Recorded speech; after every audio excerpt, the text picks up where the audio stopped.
Hi all welcome to Blasters arena. ഇത്തവണത്തെ ISL shield കിരീടവും മോഹൻ ബഗാൻ തന്നെയാണ് സ്വന്തമാക്കിയിട്ടുള്ളത്. കഴിഞ്ഞ മത്സരത്തിൽ വിജയിച്ചതോടുകൂടിയാണ് ഷീൽഡ് കിരീടം അവർ നിലനിർത്തിയിട്ടുള്ളത്.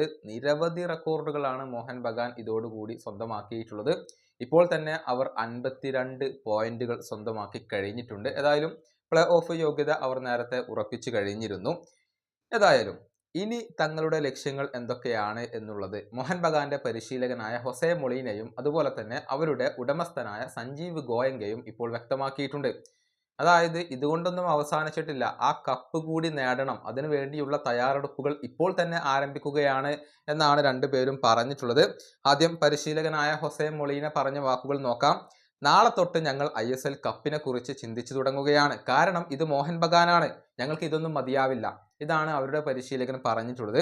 ഇനി അവരുടെ ഉടമസ്ഥനായ സഞ്ജീവ് ഗോയങ്കെ പറഞ്ഞത് ഇങ്ങനെയാണ്: ഒരു ട്രോഫി കൂടി അവിടെയുണ്ട്, അത് ഞങ്ങൾ നേടിയിട്ടില്ല. 1-2 ദിവസം ഇതിന്റെ ആഘോഷമൊക്കെ ഉണ്ടാകും. അതിനുശേഷം മറ്റേ ട്രോഫിക്ക് വേണ്ടിയുള്ള പണി ഞങ്ങൾ തുടങ്ങും. ഇതാണ് അവരുടെ ഉടമസ്ഥൻ പറഞ്ഞിട്ടുള്ളത്. ആ ഒരു മെന്റാലിറ്റി വളരെ വ്യക്തമാണ്. വളരെയധികം ചാമ്പ്യൻ മെന്റാലിറ്റിയാണ് അവർക്കുള്ളത്. ഒന്ന് നേടി അതുകൊണ്ട് തൃപ്തിപ്പെടാൻ അവർ ഒരുക്കമല്ല, അടുത്ത ആ ഒരു കപ്പ് കൂടി നേടണം എന്നുള്ള ഒരു മെന്റാലിറ്റിയോട് കൂടിയാണ് മോഹൻ ബഗാൻ ഇപ്പോൾ പ്ലേ ഓഫ് മത്സരങ്ങൾക്ക് വരുന്നത്.